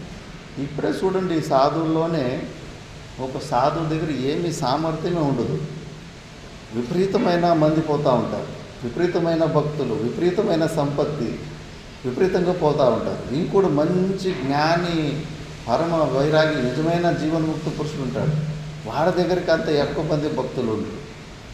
ఎందుకంటే అవన్నీ ప్రారంధానికి పూర్వజంలో చేసుకున్న పుణ్యకర్మలకి పుణ్యపాప కర్మలకి సంబంధించినవి. దాంట్లో ప్రపంచంలో దాంట్లోనే మహత్వ బుద్ధి పెట్టుకుంటారు కదా. కాబట్టి ఆ కర్మలు నువ్వు ఈశ్వర అర్పణ బుద్ధి ద్వారా చేసిన కర్మలు కూడా ఎవరు చేసింటాడో వాడి అకౌంట్కే వస్తాయి. ఈశ్వరుడు ఏమన్నా జోబులో తీసి పెట్టుకుంటాడు ఆ కర్మలు, ఆయనకిందుకు, ఆయన అస్సలు ముట్టుకోడు. జీవులు సుఖాలు కానీ దుఃఖాలు కానీ కర్మలు కానీ ఏమి ఆయనకి టచ్ కూడా కాదు. ఎవడు ఏం చేస్తాడో అది వాడి పాలికే వస్తుంది, అంతే. నిత్యస్య చ కర్మణో వేద ప్రమాణో ಅಬುಧತ್ವಾತ್ ಫಲೇನ ಭವಿತವ್ಯಂ ಇತಿ ಅವೋಚಾಮ ಅನ್ಯಥಾ ವೇದಸ್ಯ ಆನರ್ಥಕ್ಯ ಪ್ರಸಂಗಾತ್ ಇತಿ ನ ಚ ಕರ್ಮಣಿ ಸತಿ ಉಭಯ ವಿಭ್ರಷ್ಟವಚನಂ అర్థవత్ కర్మనో విభ్రంశ కారణం అనుపపత్తేహే. ఇప్పుడు నిత్య కర్మలు ఇవన్నీ కూడా అవి రిజల్టే ఇవ్వు, కర్మలు చేసిన తర్వాత రిజల్టే ఇవ్వు అనే మాట చెప్తే కనుక నువ్వు వేద శాస్త్రాన్ని నువ్వు అబద్ధం అని చెప్పినట్టు అవుతుంది. వేదం ఇప్పటికీ శాస్త్రం ఇప్పటికీ అబద్ధం కాదు. శృతిమత తర్కోనుసంధీయత, శృతికి అనుకూలమైన తర్కమే నువ్వు చూసుకోవాలి, కానీ శృతినే అబద్ధం అన్న యుక్తిని ఇది అటువైపు పోకూడదు. నువ్వు శృతిలో శృతి ఎప్పటికీ, శాస్త్రం ఎప్పటికీ అబద్ధం కాదు. కాబట్టి నువ్వు ఒప్పుకోవాల్సిందే. ఇలాంటి నిష్కామ కర్మయోగికి ఎప్పుడూ లాస్ అనేది ఉండదు. వాడు వ్యర్థమైన పని అంటే వ్యర్థమైన స్థితులకి అధోగతికి పోతాడన్నది అసలు అంటెనబుల్, అనుపపన్నం, అది కుదరదు అని. మళ్ళీ నెక్స్ట్ పూర్వపక్షి ఇంతకు ఆగడు కాబట్టి ఇంకో ప్రశ్న అడుగుతాడు. కర్మకృతం భాష్యంలో కర్మకృతం ఈశ్వరే సన్యస్య ఇతి అతః కర్తరి కర్మ ఫలం న ఆరభతే ఇతి చేత్ న ఈశ్వరే సన్యాసస్య అధికతర ఫల హేతుత్వ ఉపత్తేః మోక్షాయ ఏవ ఇతి చేత్ సర్వకర్మాణాం కృతానాం ఈశ్వరే న్యాసో మోక్షాయ ఏవ నా ఫలాంతరాయ యోగసహితో యోగాచ్చ విభ్రష్ట ఇతి అతః తం ప్రతి నా ఆశంకా యుక్తా ఏవ ఇతి చేత్ నా ఏకాకి యతచిత్తాత్మా నిరాశీర్ अपरिग्रहः ब्रह्मचारी व्रते स्थितः इति कर्मसन्यास विधानात् न च अत्र ध्यानकाले स्त्री सहायत्वाशंका येन एकाकित्वं विधीयते न च गृहस्थस्य निराशीर अपरिग्रहः इत्यादि वचनम अनुकूलम उभय विभ्रष्ट प्रश्न अनुपपत्तेः च. ಇಲ್ಲಿ ತನಕ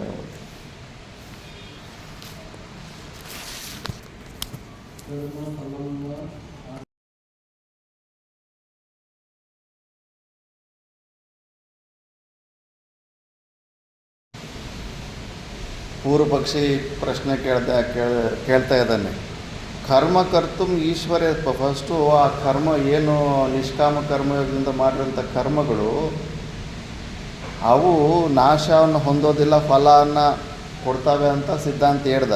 ಕರ್ಮ ಕರ್ತುಂ ಈಶ್ವರೇ ಸನ್ಯಸ್ಯ ಇತಿ ಅತಃ ಕರ್ತರಿ ಕರ್ಮ ಫಲಂ ನ ಆರಭತೆ ಇತಿ ಚೇತ್. ಇಲ್ಲ ಈ ಥರ ಗೆಸ್ ಮಾಡೋಣ, ಅವನು ಈಶ್ವರಾರ್ಪಣ ಬುದ್ಧಿಯಿಂದ ಕರ್ಮಗಳು ಮಾಡಿದ್ದಾನಲ್ಲ, ಆದ್ದರಿಂದ ಆ ಕರ್ಮಗಳು ಇರೋದಿಲ್ಲ ಅವನ ಹತ್ರ, ಅದಕ್ಕೆ ಅವನು ಮತ್ತೆ ಪುನರ್ಜನ್ಮಾದಿಗಳು ಹೊಂದೋದಿಲ್ಲ. ಈ ಥರ ನಾವು ಗೆಸ್ ಮಾಡ್ಬೋದಲ್ಲ. ಅಂದರೆ ಜ್ಞಾನವನ್ನು ಹೊಂದಿ ಸರ್ವಕರ್ಮ ಸನ್ಯಾಸ ಮಾಡಿದ್ರೆ ಕೇವಲ ನಿಷ್ಕಾಮ ಕರ್ಮ ಯೋಗ ಮಾಡ್ತಾ ಆ ಸ್ಥಿತಿಯಲ್ಲೇ ಕರ್ಮ ಮಾಡ್ತಾನೆ ಅವನು ಮೋಕ್ಷನ ಹೊಂದಿಬಿಡ್ತಾನೆ ಅಂತ. ಇಲ್ಲ, ಆ ಥರ ಇರೋದಿಲ್ಲ. ಈಶ್ವರಾರ್ಪಣ ಬುದ್ಧಿ ಮಾಡಿದ್ರೆ ನಾ ಈಶ್ವರೇ ಸನ್ಯಾಸಸ್ಯ ಅಧಿಕತರ ಫಲ ಹೇತುತ್ವ ಉಪತ್ತೇಃ. ಇನ್ನೂ ಹೆಚ್ಚು ಈಶ್ವರಾರ್ಪಣ ಬುದ್ಧಿಯಿಂದ ನೀನು ಕರ್ಮಗಳು ಮಾಡಿದ್ರೆ ಇನ್ನೂ ಡಬಲ್ ನಿನಗೆ ಬೆನಿಫಿಟ್ ಬರುತ್ತೆ, ಇನ್ನೂ ಹೆಚ್ಚು ಫಲ ಸಿಗುತ್ತೆ ಅದು. ಆದ್ದರಿಂದ ಸರಿ, ಮತ್ತು ಆ ಹೆಚ್ಚು ಫಲವನ್ನು ಇವನು ಪೂರ್ವಪಕ್ಷಿ ಉದ್ದೇಶ ಏನಂದರೆ ಆ ಹೆಚ್ಚು ಫಲನ ಮೋಕ್ಷಾನ್ಯ ಅಂತ ಅಂದ್ಕೋ. ಅದೇ ಆ ಫಲದ ಹೆಚ್ಚು ಮೋಕ್ಷಾನ್ಯ ಅಂತ ಅನ್ಕೋ. ಮೋಕ್ಷಾಯ ಏವ ಇತಿ ಚೇತ್ ಸ್ವಕರ್ಮನ ಕೃತಾನಾಂ ಈಶ್ವರ್ಯ ನ್ಯಾಸೋ ಮೋಕ್ಷಾಯ ಏವ ನಾ ಫಲಾಂತರಾಯ ಯೋಗ ಸಹಿತೋ ಯೋಗಾಚ್ಚ ವಿಭ್ರಷ್ಟ ಇತಿ ಅತಃ ತಂ ಪ್ರತಿ ನಾ ಆಶಂಕ ಯುಕ್ತ ಏವ ಇತಿ ಚೇತ್ ಅಂತಾನೆ. ಇಲ್ಲ, ನಿನ್ನ ಗೆಸ್ಸುಗಳಿಗೆ ವಿರುದ್ಧವಾದಂಥ ವಾಕ್ಯಗಳು ಇಲ್ಲೇ 10ನೇ ಶ್ಲೋಕದಲ್ಲೇ ಇದ್ದಾವೆ. ನಾ ಅಂದ್ಬಿಟ್ಟು ಏಕಾಕಿ ಯತಚಿತ್ತಾತ್ಮ ನಿರಾಶೀರ ಪರಿಗ್ರಹ. ಏಕಾಕಿ ಅಂದವನೇ ನಿನ್ನ ಮಮಭಾವಕ್ಕೆ ಎಲ್ಲಿ ಆಸ್ಕಾರ ಇದೆ? ಮತ್ತು ಗೃಹಸ್ಥಾಶ್ರಮದಲ್ಲಿ ಹೆಂಡತಿ ಮಕ್ಕಳು ಆ ಮಮಭಾವಗಳಿರೋದಿಲ್ವ? ಅವೆಲ್ಲ ಬಿಟ್ಟು ಹೆಂಗೆ ನೀನು ಕರ್ಮಗಳು ಹೆಂಗೆ ಮಾಡೋಕ್ಕಾಗ್ತೆ? ಕರ್ತೃತ್ವ ಬುದ್ಧಿ ಇಲ್ದಿರೇ ನೀನು ಕರ್ಮಗಳು ಮಾಡೋಕ್ಕಾಗ್ತೀಯ? ಕರ್ತೃತ್ವ ಬುದ್ಧಿ ಇರುತ್ತೆ, ಅಹಮಮಭಾವಗಳಿರುತ್ತೆ.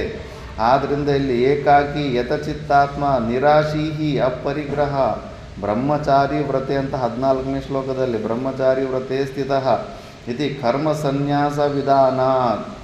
ಈ ಥರ ಕರ್ಮ ಸನ್ಯಾಸದ ವಿಧಾನವಿರೋದರಿಂದ ಈ ಥರ ಆ ಕರ್ಮಗಳು ಕಂಪಲ್ಸರಿ ಫಲವನ್ನು ಕೊಟ್ಟೇ ಕೊಡ್ತವೆ. ನೀನು ಈ ಸ್ಥಿತಿಗೆ ಬರಬೇಕು. ನೀನು ಎಲ್ಲವನ್ನು ಅಹಮಮಭಾವಗಳನ್ನು ಬಿಟ್ಟುಕೊಂಡು ಸರ್ವಕರ್ಮ ಸನ್ಯಾಸಿ ಮಾಡಿ ಏಕಾಗಿ ನಿನ್ನ ಸ್ವರೂಪದಲ್ಲಿ ನೀನೊಬ್ಬನೇ ಬಿಟ್ಟರೆ ಇನ್ನು ಯಾರು ನಿನ್ನಲ್ಲಿ ಇರಬಾರ್ದು.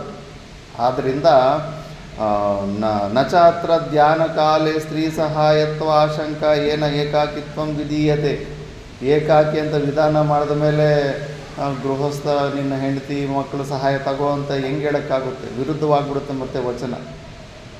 ನೀನು ಏಕಾಕಿ ಆಗಬೇಕು, ಯಾರ ಸಂಘನೂ ನಿಸ್ಸಂಗ ಆಗಬೇಕು, ಶರೀರದ ಜೊತೆನೇ ಸಂಘ ಇರಬಾರ್ದು ನಿನಗೆ. ಆದ್ದರಿಂದ ಮತ್ತೆ ಇನ್ನು ಪರಿವಾರದ ಸಂಘ ಹೆಂಗಿರೋದಕ್ಕೆ ಸಾಧ್ಯ ಆಗುತ್ತೆ? ಅಂಥ ಸ್ಥಿತಿಯನ್ನು ಹೊಂದಬೇಕು ನೀನು. ಅಂಥ ಸ್ಥಿತಿಯನ್ನು ಹೊಂದಿದ ಮೇಲೆ ಏನು ಏಕಾಕಿತ್ವ ವಿಧೇಯತೆ ನಚ ಗೃಹಸ್ಥಸ್ಯ ನಿರಾಶೀಹಿ ಅಪರಿಗ್ರಹ. ಎಷ್ಟೋ ಕಮಿಟ್ಮೆಂಟ್ಸ್ ಇರ್ತವೆ, ಫೀಸ್ಗಳು ಕಟ್ಟಬೇಕು, ಅದು ಕಟ್ಟಬೇಕು, ಇದು ಕಟ್ಟಬೇಕಂತ. ಅವನು ನಿರಾಶೀಹಿ ಅಪರಿಗ್ರಹ. ಏನು ಪರಿಗ್ರಹ ಮಾಡಿದ್ರೆ ಸುಮ್ಮನೆ ಇರೋಕ್ಕಾಗುತ್ತಾ? ಫೀಸ್ ಯಾರು ಕಟ್ತಾನೆ? ನಿಮ್ಮಪ್ಪ ಕಟ್ತಾನ? ಯಾರು ಕಟ್ತಾರೆ? ಮಕ್ಕಳು ಫೀಸ್ ಕಟ್ಟೋದವ್ರು ಊಟ ಎಲ್ಲ ಎಲ್ಲಿಂದ ತರೋಕ್ಕಾಗುತ್ತೆ? ಆದ್ದರಿಂದ ಅವನಿಗೆ ಆ ಗೃಹಸ್ಥಾಶ್ರಮದಲ್ಲಿ ಇವೆಲ್ಲ ಆಗೋದಕ್ಕೆ ಸಾಧ್ಯ ಇಲ್ಲ. ಇತ್ಯಾದಿ ವಚನಂ ಅನುಕೂಲಂ ಉಭಯ ವಿಭ್ರಷ್ಟ ಪ್ರಶ್ನಾನುಪಪತ್ತೇ ಚ ಅನಾಶ್ರಿತ. ಮತ್ತು ಇಲ್ಲಿ ತನಕ ಉಭಯ ವಿಭ್ರಷ್ಟ ಪ್ರಶ್ನಾನುಪಪತ್ತೇ. ಅದಕ್ಕೆ ನೀನು ಉಭಯತಃ ಇವನು ನಿಷ್ಕಾಮ ಕರ್ಮಯಾಗ ಮಾಡಿಕೊಂಡು ಅಂತಃಕರಣ ಶುದ್ಧಿಯನ್ನು ಹೊಂದುವಂಥವನು ಸರ್ವಕರ್ಮ ಸನ್ಯಾಸ ಮಾಡಿದ್ರೆ 2 ಪ್ರಕಾರದಲ್ಲಿ ಲಾಸನ್ನು ಹೊಂದುತ್ತಾನಂತ ನೀನು ಏನು ಹೇಳ್ಕೊತ ಬರ್ತಾ ಇದೆಯಲ್ಲ, ಅದು ಅನುಪಪನ್ನ, ಅನ್ಟೆನೆಬಲ್, ಅದು ಕರೆಕ್ಟ್ ಅಲ್ಲ. ಅವನು ನಿಷ್ಕಾಮ ಕರ್ಮಯೋಗ ಮಾಡಿಕೊಂಡು ಅದು ಜಗತ್ ಸತ್ಯತ್ವ ಬುದ್ಧಿ ಅಹಮವ ತಗೊಂಡ್ರೆ ಅವನು ಸರ್ವಕರ್ಮ ಸನ್ಯಾಸನೇ ತಗೋಬೇಕು. ಅದೇ ಪ್ರಾಸಸ್ಸು. ಮತ್ತೆ ಅಲ್ಲಿ ಗೃಹಸ್ಥತ್ವ ಧರ್ಮಗಳು ಏನೂ ಅಲ್ಲಿ ಇರಲ್ಲ. ಇನ್ನೂ ನೀನು ಜನಕ ಮಹಾರಾಜಂತರ ನೀನು ಗೃಹಸ್ಥಾಶ್ರಮದಲ್ಲಿದ್ದು ಒಳಗಡೆ ನಿಜವಾದ ಸನ್ಯಾಸತ್ವ ಇರುತ್ತಲ್ಲ, ಆಗಬೇಕಾದ್ರೆ ನೀನು ಜೀವನ್ಮುಕ್ತನಾಗ್ಬಿಡ್ತೀಯ. ಹೊರಗಡೆ ಬಿಡೋದು, ಹೊರಗಡೆ ಇಟ್ಕೊಳ್ಳೋದು ಸ್ಥೂಲ ರೂಪದಲ್ಲಿ ಅದರ ಬಗ್ಗೆ ಮಾತಾಡ್ತಾ ಇಲ್ಲ. ಇಲ್ಲಿ ಒಳಗಡೆ ಅಹಮಮ ಭಾವಗಳನ್ನು ತೆಕ್ಕೊಳ್ಳೋದ್ರ ಸನ್ಯಾಸದ ಬಗ್ಗೆ ಮಾತಾಡ್ತಾ ಇದ್ದಾರೆ. ಹಂಗಿದ್ರೆ ಪರವಾಗಿಲ್ಲ. ಅದು ಬಿಟ್ಟು ಎಲ್ಲ ಕಮಿಟ್ಮೆಂಟ್ಸು ಅಹಮಮ ಭಾವಗಳು ಇಟ್ಟುಕೊಂಡು ನಿರಾಶೀಹಿ ಅಪರಿಗ್ರಹ ಆಗು ಅಂದರೆ ಅವನು ಸಂಸಾರ ಹೆಂಗೆ ನಡೆಸ್ತಾನೆ? ಅವನು ಸಂಸಾರ ನಡೆಸೋದಕ್ಕೆ ಕೂಡ ಆಗೋದಿಲ್ಲ. ಅದಕ್ಕೆ ನಾರ್ಮಲ್ ಗೃಹಸ್ಥನಿಗೂ ನಿಷ್ಕಾಮ ಕರ್ಮಯೋಗಿಗೂ ತುಂಬ ಡಿಫರೆನ್ಸ್ ಇರುತ್ತೆ. ಅಂಥ ಒಬ್ಬ ನಿಷ್ಕಾಮ ಕರ್ಮಯೋಗಿ ಮಾಡ್ತಾ ಇರುವಂಥ ಕರ್ಮವನ್ನೇ ಈ ಅಧ್ಯಾಯದಲ್ಲಿ ನಾವು ಸ್ತುತಿ ಮಾಡ್ತಾ ಅವನಿಗೆ ಎಂಕರೇಜ್ ಮಾಡೋದಕ್ಕೆ ಹೋಗ್ತಾ ಇದ್ದೀವಿ ಅಂತ. ಆದರೂ ಇನ್ನು ಪೂರ್ವಪಕ್ಷಿ ಬಿಡ್ತಾನೇನು? ಇನ್ನೂ ಸ್ವಲ್ಪ ಪ್ರಶ್ನೆಗಳು ಕೇಳ್ತಾ ಇರ್ತಾನೆ. ಇನ್ನೊಂದು ಪ್ಯಾರ ನೋಡಿಬಿಡೋಣ, ನೆಕ್ಸ್ಟ್ ಕ್ಲಾಸಲ್ಲಿ ನೋಡೋಣ, ಸಮಯ ಆಗೋದು. ಓಂ ಪೂರ್ಣಮದ ಪೂರ್ಣಮಿದಂ ಪೂರ್ಣಾತ್ ಪೂರ್ಣಮುದಚ್ಯತೆ ಪೂರ್ಣಸ್ಯ ಪೂರ್ಣಮಾದಾಯ ಪೂರ್ಣಮೇವಾವಶಿಷ್ಯತೆ. ಓಂ ಶಾಂತಿ ಶಾಂತಿ ಶಾಂತಿ.